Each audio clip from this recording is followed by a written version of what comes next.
ഇന്ന് നമ്മൾ എത്തിയിരിക്കുന്നത് കേരളത്തിലെ തന്നെ ഏറ്റവും ചരിത്രസമ്പന്നമായ ഒരു സ്ഥലത്തേക്കാണ്. കൊച്ചി ജൂ ടൗൺ.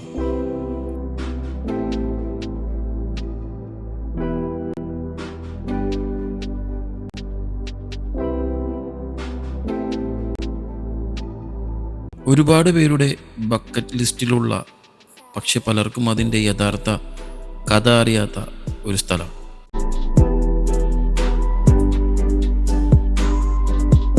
ഇവിടെ ഓരോ കല്ലിനും, ഓരോ കടയ്ക്കും, ഓരോ തെരുവിനും പറയാനുള്ളത് 1000 വർഷം പഴക്കമുള്ള കഥകളാണ്.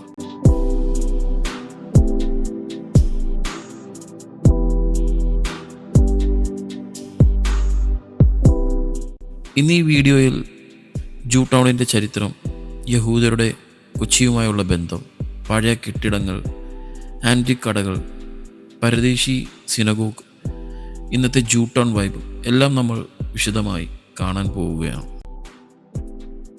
വീഡിയോ മുഴുവൻ കണ്ടാൽ ജൂ ടൗൺ നിങ്ങൾക്കൊരു സ്ഥലമല്ല, മറിച്ചൊരു ജീവിച്ചിരിക്കുന്ന ചരിത്രമായി തോന്നും. ജൂ ടൗൺ സ്ഥിതി ചെയ്യുന്നത് മട്ടാഞ്ചേരി ഫോർട്ട് കൊച്ചി മേഖലയിലാണ്. മട്ടാഞ്ചേരി പാലസ് മുതൽ സിനഗോഗ് വരെ നീളുന്ന ഈ ചെറിയ തെരുവാണ് ജൂ ടൗൺ. പക്ഷേ ചെറുതാണെങ്കിലും ഇതിൻ്റെ ചരിത്രം അത്ര ചെറുതല്ല. ഇവിടെ നടക്കുമ്പോൾ ഒരു വശത്ത് പോർച്ചുഗീസ്, ഡച്ച് ആർക്കിടെക്ചർ, മറ്റൊരു വശത്ത് ജൂയിഷ് കൾച്ചർ, ഇതെല്ലാം മിക്സായ ഒരു യൂണിക് വൈബാണ്. യഹൂദർ കൊച്ചിയിലെത്തിയത് എപ്പോഴാണെന്ന് പലർക്കും അറിയില്ല. യഹൂദർ കൊച്ചിയിലെത്തിയത് ഏകദേശം 2000 വർഷങ്ങൾക്ക് മുൻപാണ് എന്നാണ് ചരിത്രരേഖകൾ പറയുന്നത്. റോമൻ സാമ്രാജ്യകാലത്ത് ജെറുസലേം നശിച്ചതിന് ശേഷം വ്യാപാരത്തിനായി ഇന്ത്യൻ തീരദേശങ്ങളിലേക്ക് എത്തിയ യഹൂദർ അവർക്കൊരു സുരക്ഷിത അഭയം നൽകിയ സ്ഥലമാണ് കൊച്ചി. കേരളത്തിലെ രാജാക്കന്മാർ, പ്രത്യേകിച്ച് ചെറമൻ പെരുമാൾ, യഹൂദർക്ക് ഭൂമിയും വ്യാപാരവും സ്വാതന്ത്ര്യവും നൽകി. അതാണ് ഇന്നും ജൂ ടൗൺ നിലനിൽക്കാനുള്ള പ്രധാന കാരണം.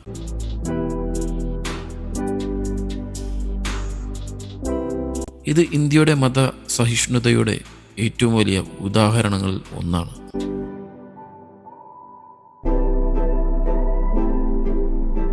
ഇപ്പോൾ നമ്മൾ കാണുന്നതാണ് ജൂ ടൗണിൻ്റെ ഹൃദയം എന്ന് പറയുന്നത്. അതെ, പരദേശി സിനഗോഗ്. 1568 നിർമ്മിച്ച ഇന്ത്യയിലെ ഏറ്റവും പഴക്കമുള്ള പ്രവർത്തനത്തിനുള്ള സിനഗോഗ്. ഇവിടെ കയറുമ്പോൾ തന്നെ മനസ്സ് ശാന്തമാകും.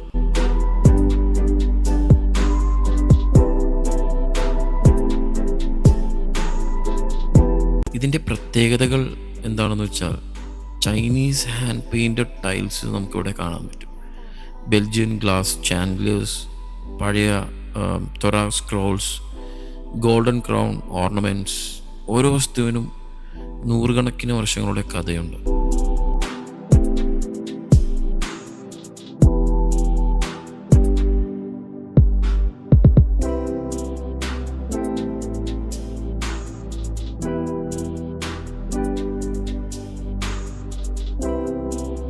സിനഗോഗിൽ നിന്ന് പുറത്തിറങ്ങി നടക്കുമ്പോൾ നമുക്ക് നേരെ എത്തുന്നത് ജൂ ടൗൺ സ്ട്രീറ്റിലേക്കാണ്.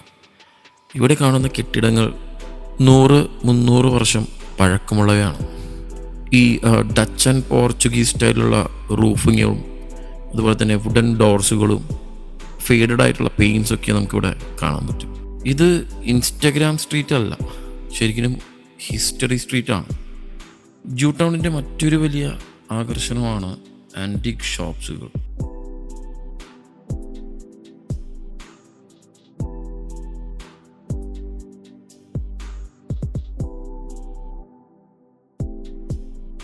ചില സാധനങ്ങൾ കണ്ടാൽ നിങ്ങൾ വിചാരിക്കും ഇത് മ്യൂസിയമിൽ ആയിരിക്കേണ്ടതല്ലേ എന്നൊക്കെ.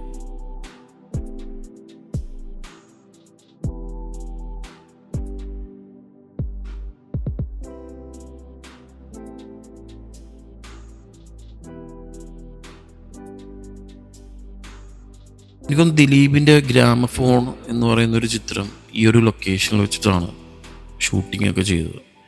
എനിക്കത് പ്രോപ്പറായിട്ട് മനസ്സിലാവുന്നില്ല. ഞാനൊരു ചേട്ടനോട് ചോദിച്ചു നോക്കട്ടെ. ഇവിടെയാണ് 26 വർഷങ്ങൾക്ക് മുമ്പ് ഗ്രാമഫോൺ എന്ന സിനിമ ഷൂട്ട് ചെയ്തത്. ഒടുവിലുണ്ണി കൃഷ്ണൻ, ഈരാ ജാസ്മിൻ, ദിലീപ്, ഇങ്ങനെയുള്ള കഥാപാത്രങ്ങളുടെ പാട്ട് സെറ്റ്, മറ്റേ ഒടുവിൽ ഉണ്ണികൃഷ്ണൻ്റെ കഥാപാത്രം, അതിൻ്റെ കടയാണ് മുമ്പിലാണ് ഇപ്പോൾ നിങ്ങൾ നിൽക്കുന്നത്.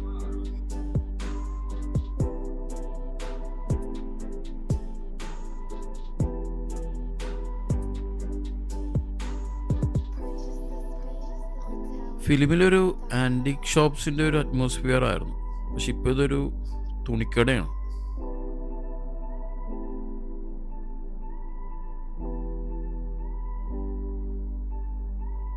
ഇന്നത്തെ ജൂ ടൗണിൽ സ്ഥിരമായി താമസിക്കുന്ന ജൂയിഷ് ഫാമിലീസ് വളരെ കുറവാണ്. പലരും ഇസ്രായേലിലേക്ക് മൈഗ്രേറ്റ് ചെയ്തു, എന്നാലും സിനഗോഗ് ഇപ്പോഴും പ്രവർത്തിക്കുന്നുണ്ട്.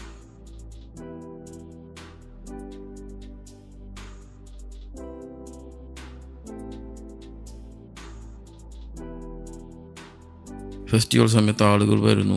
ജൂ ടൗൺ ഇപ്പോഴും ജീവിച്ചിരിക്കുന്നു. ഇത് നമ്മൾ കാത്തു സൂക്ഷിക്കേണ്ട ഒരു ഹെറിറ്റേജ് സ്ഥലമാണ്.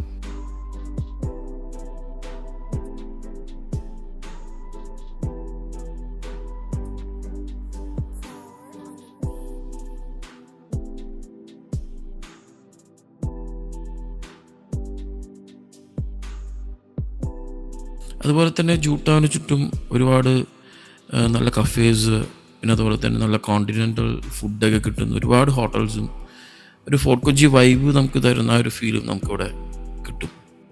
വാക്കിംഗ് ബ്ലോഗിന് പറ്റിയൊരു സ്ഥലമാണ് ജൂ ടൗൺ. ജൂ ടൗൺ പ്രത്യേകമാകുന്നത് കെട്ടിടങ്ങൾ കൊണ്ടല്ല, മതസഹിഷ്ണുത, സംസ്കാരങ്ങളുടെ ഒരു സംഗമം, സമാധാനം, മനുഷ്യർ തമ്മിലുള്ള ബഹുമാനം, ഇതെല്ലാം ചേർന്ന ഒരു സ്ഥലമാണ് ജൂ ടൗൺ. ഇന്ന് നമ്മൾ കണ്ടത് ശരിക്കൊരു സ്ഥലമല്ല, ഒരു കാലഘട്ടം തന്നെയാണ്. ജൂ ടൗൺ നമ്മെ പഠിപ്പിക്കുന്നത് എന്താണെന്ന് വെച്ചാൽ ചരിത്രം ഒരിക്കലും നശിപ്പിക്കരുത്, അത് ജീവിപ്പിച്ചുകൊണ്ടേ ഇരിക്കണം.